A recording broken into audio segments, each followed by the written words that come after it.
I know gold is not in her. She's a diamond.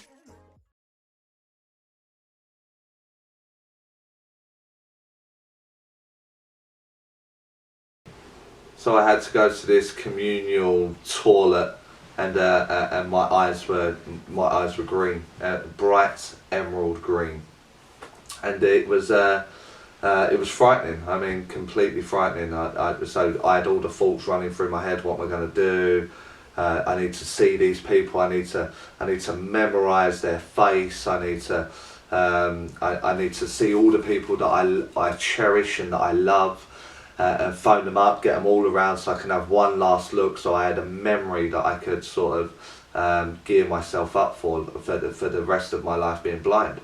And so it was I remember taking it quite in my stride, if I'm honest, and I don't mean that in a funny way. It was kind of like, you've got to deal with it. You're lucky to be alive right now. Let's just focus. Let's just focus. Now you're going to lose your eyes, but it's not the end of the world. But my initial fear actually was, everyone's going to leave me. Everyone's going to run away and leave me because I am now this burden upon someone, you know. So it was this focusing my mind on detail. I needed detail, and I found it very easy to be able to hold that image. And the more and more I worked with it, the more and more I was like looking for the detail, like the lines in people's face, and you know how they smile and their hair, and I immediately started taking in this detail, and I had hours and hours of working my mind in this way. And then it was another emergency operation the following morning. So it was like, I've got 24 hours to see as many people as I can before this completely destroys all my vision. And I need to memorize as much as I can before the following morning's operation. That I had this moment during the night where I couldn't sleep, obviously, you know, I was panicking and whatever. And they come in to get me for the operation, and the green had subsided. It was leaning more back to the blue. And so they postponed it for an hour. They said, look, we've just got to wait for this opinion, because it looks like it's getting better in some way. It's not going to affect it the way that we thought it would. There's hope here, you may be able to see. So obviously I was excited about that and just waiting for this consultant or surgeon to come around to give it the all clear. The operation still had to go ahead. I had the metal still in my eye, but it gave me this you know, this hope is all I can say. And so I went for my surgery, and again they got the metal out in the end. But I still had a few to try and save the eye, try and repair what they can repair in some ways, to try and give it some sort of normality, you know.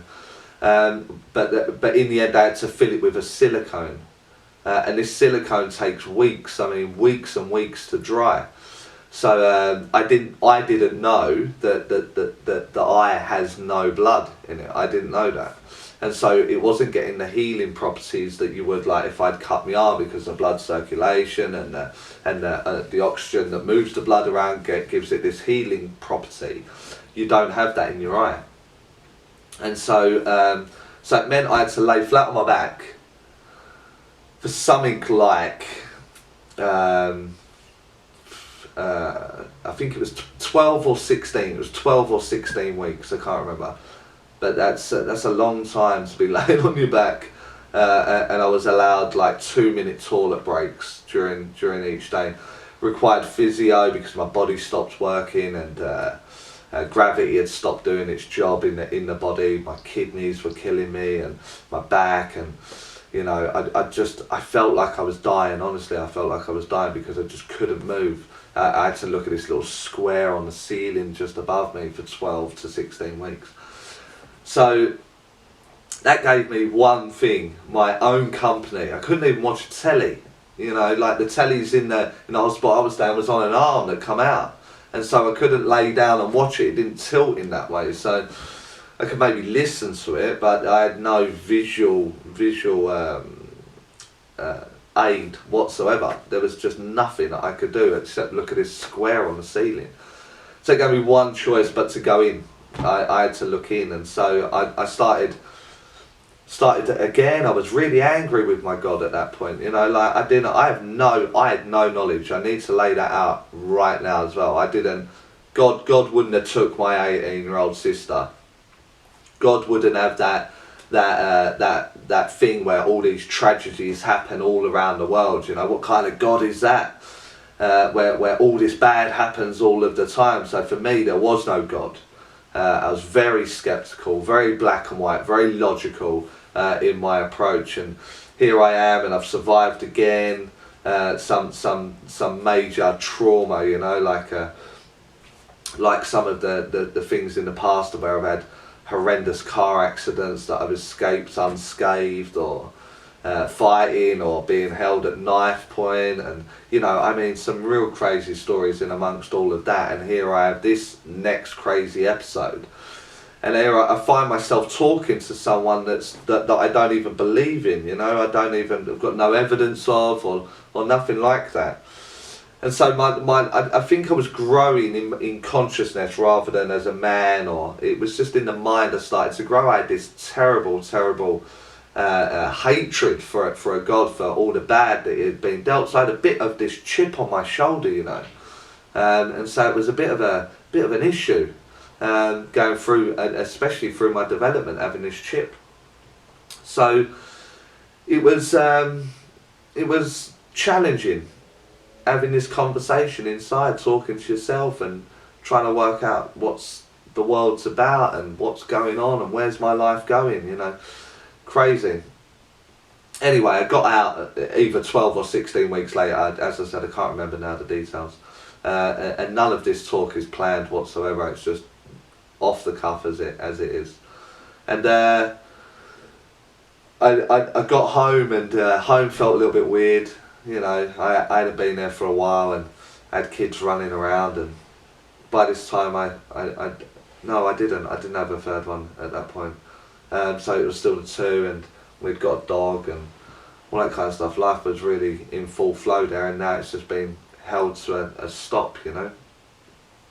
And I was getting really angry because I was walking around, and I'd lost like one half of my vision, and so I'd walk into the table, or I'd walk into a door, and walk into the bed, and that kind of stuff, you know, which like now it's funny. I talk about it, and I tripped over and I smash into the door or into a wall, and you know, and it is, looking back, it is funny. But at the time, I tell you, I was so frustrated, I was so angry, I was so frustrated that I needed something to sort of get rid of this anger, get rid of this frustration, and what am I going to do? And so I went to the doctor because I kept walking into things and hurting myself, and I had loads of questions at this point. And I remember one question I said, look, I need this spatial awareness thing back. You know, how am I going to do that? Is there anything I can do, or is there any program that you can put me on that I can maybe work with this? Because I can't keep walking into things and getting the ump, and I'm getting really angry and frustrated. And they actually suggested something like a martial art, you know, because it gives you spatial awareness, and it's working with your body and the energy. And I thought, oh, do you know what? I think I could fancy that. You know, I've got a bit of aggression in me, and you know, I've got a bit of a reputation for being the first one into the fight and last one out. You know, be nice to put it into a ring and. Or a club or a punch bag, you know, sort of see how I get on, and